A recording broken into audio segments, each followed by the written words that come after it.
Welcome to Chronoswave, where we ride the tide of history to uncover the turning points that shaped our world. Today, we're diving into one of the greatest naval battles ever fought, the Battle of Salamis. Now, if you're new to our channel, hit that like button and subscribe so you never miss an epic historical adventure. Let's jump right in. Ancient Greece, a land of philosophers, playwrights, and statesmen, is often remembered as the cradle of Western civilization. Yet most depictions of ancient Greece show a fractured landscape, a collection of squabbling city-states more concerned with internal rivalries than external threats. This couldn't be further from the truth. For much of its existence, Greece was under threat from outside forces. And when united, the Greeks proved to be an unstoppable force. And today, let's take a deep dive into the Battle of Salamis, a clash of civilizations between the rising power of ancient Greece and the established superpower of the ancient world. The Achaemenid Empire, otherwise known as the Persian Empire. A Persian Empire, the superpower of the ancient world by the mid-6th century BCE, the Persian Empire stretched from Central Asia to the Mediterranean, controlling more land than any empire before or after it. At the height of its power, the empire boasted a well-organized bureaucracy, efficient infrastructure, religious tolerance, and a powerful military. Its kings were absolute rulers, but they were also generous patrons of the arts, science, and culture. Cyrus the Great, considered the founder of the empire, was famed for his progressive policies, including the Cyrus Cylinder, a precursor to the Universal Declaration of Human Rights. Darius I, who succeeded Cyrus, expanded the empire, built roads, and promoted trade. Cambyses II conquered Egypt, and under Xerxes I, the empire reached its greatest territorial extent. But this vast empire came at a cost. Managing such a large territory required a strong military. And as the Greeks expanded their own empire, conflict became inevitable. The Greco-Persian Wars. In 492 BCE, the Ionian Greeks rebelled against Persian rule, but it was brutally crushed. As punishment, the city of Miletus was razed, forcing its citizens to flee to the mainland. 5 years later, another revolt flared up, this time led by the tyrant Histiaeus of Miletus, aiming to unite the Greeks against Persia. Though initially successful, the rebellion collapsed after Histiaeus lost the support of his allies. To punish those who defied him, Darius I assembled a massive army, marching them through Macedonia. There they met the small force sent by the Athenians to aid their allies. Despite being outnumbered, the Athenians defeated the Persians at the Battle of Marathon in 490 BCE. This battle marked the first significant setback to the Achaemenid Empire and shook the foundations of Persian supremacy. Determined to avenge this humiliating defeat, Darius I vowed revenge on Athens. He prepared for war, assembling a formidable naval force, the largest the ancient world had ever seen. Then, in 486 BCE, Darius died, succeeded by his son, Xerxes I, whose main goal was to subjugate the Greeks. Greece, divided, proud, and free. Despite their differences, the Greeks were bound by a common identity. They recognized no superior power and fiercely defended their freedom and way of life. Athens, the cultural and intellectual heart of Greece, was a beacon of democracy and enlightenment. Its citizens, both male and female, were passionate about civic duty and the pursuit of knowledge. However, not all Greeks shared this zeal for independence. Some welcomed Persian rule, seeing it as an opportunity for personal gain.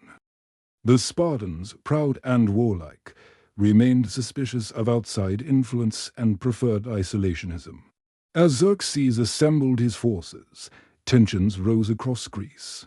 In 481 BCE, Delegates from the Persian king reached the Isthmus of Corinth to demand submission from the Greek city-states. Their message was clear: submit and pay tribute to Xerxes or face the full force of his mighty army. The Spartans rejected the ultimatum, rallying the other Greek states to arms. Soon, a sizable force of 700 Spartans, 300 Thespians, and for 1,000 Thebans stood ready to defend Greece. Thermopylae, a narrow pass between mountains and the sea, became the stage for a heroic last stand against Xerxes' advancing troops. Leonidas, the Spartan king, leading the elite 300 hoplites, confronted the vast Persian army for 3 days, repelling wave after wave of attacks. But on the 3rd day, a traitor revealed a secret path behind the Spartan position. Leonidas, learning of the betrayal, ordered the rest of the Greek forces to withdraw, choosing to stay behind with 150 of his most trusted warriors. With their shields locked in a final defiant formation, the 300 Spartans held their ground as thousands of Persian soldiers charged. Every Spartan knew this was their last stand, a sacrifice to buy time for the rest of Greece to prepare. And when their arrows ran out, they fought with swords until every man fell, immortalizing Thermopylae as a symbol of courage and sacrifice in the face of impossible odds. With their rear guard gone, Xerxes' army pushed south, sacking and burning Athens. Panicked, the Athenians fled to the island of Salamis, hoping to regroup and make a stand. But the Persian navy, some 200 ships, was already approaching. The narrow straits, a Greek gambit. After the fall of Athens, Themistocles, the Athenian general, urged his fellow Greeks to evacuate to safety. But Eurybaeotus, an Argive admiral, disagreed. He pointed out that although the Persian army was formidable, their navy was vulnerable due to its size. He proposed a bold plan to lure the Persian fleet into the narrow straits between Salamis and the Peloponnese, where a Greek ambush awaited. Though initially hesitant, Themistocles came to agree with Eurybaeotus. He knew that if the Persians landed troops and advanced inland, Athens would be at risk of permanent destruction. So the Greek fleet stayed in the straits, waiting. The Golden Throne and the narrow passage in the early hours of September for 80 BC. Xerxes awoke on his golden throne, surveying his massive fleet. Spread out before him were hundreds of ships adorned with precious metals, figures of mythology and carvings depicting past victories. With him were his generals, aides and diplomats, all anticipating the imminent victory over the Greeks. When dawn broke, he gave the order to attack. The Persian ships surged forward, eager to claim the riches of Athens. As the battle commenced, the Greeks held their ground. Then Themistocles gave the signal. The Greek triremes, smaller, faster and deadlier, darted out from their hiding places, flanking the Persian ships. Ramming and boarding actions followed, and soon the straits became a scene of chaos. The Greeks, fueled by the desire to protect their homeland and fueled by strategies of attrition, had carefully chosen this location for the battle. The Persian ships, however, too large and cumbersome to maneuver effectively in such tight spaces, became sitting targets. One by one, the mighty ships of Xerxes, symbols of his empire's grandeur, were engulfed by flames and sank to the bottom of the Aegean, taking countless Persian soldiers to their watery graves. Within hours, the largest navy the world had ever seen was decimated. The Battle of Salamis had turned the tide of the war, marking a pivotal moment in ancient history. Aftermath and legacy following his catastrophic defeat at Salamis, Xerxes fled back to Persia, seething with rage and humiliation. While his army remained in Greece, shaken and demoralized, the retreat became an exodus. Many perished along the way, victims of starvation and exposure, while others deserted, choosing to settle in Greece rather than return to an empire that had suffered such a humiliating defeat. The Persian presence in Greece gradually diminished, culminating in the Battle of Plataea in 446 BC, where the Greek forces decisively defeated the remnants of the Persian army. With this victory, Persia's dreams of conquering Europe were dashed, marking the end of the Second Persian Gulf War and securing Greek independence.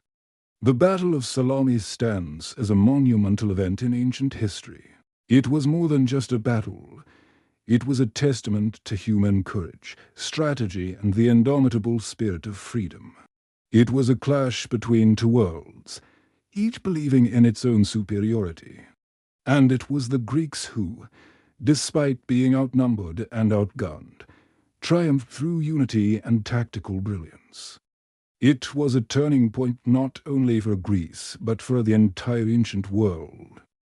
It secured the future of Greece, allowing the flourishing of Athenian democracy, the birth of classical philosophy, and the golden age of Periclean Athens. Without the victory at Salamis, the course of history could have been drastically different. Imagine a world where Persia prevailed. The Mediterranean would have been dominated by Persian culture. Greek ideas like democracy and philosophy might have been lost forever. The Renaissance, which drew heavily from classical Greece, might never have occurred. Salamis saved Athens, but it also safeguarded the future of Western civilization.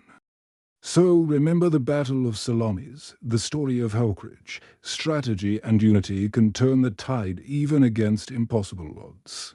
Thank you for joining us on this episode of Chronoswave. If you enjoyed this gripping tale of ancient warfare, don't forget to hit the like button and subscribe for more exciting historical adventures.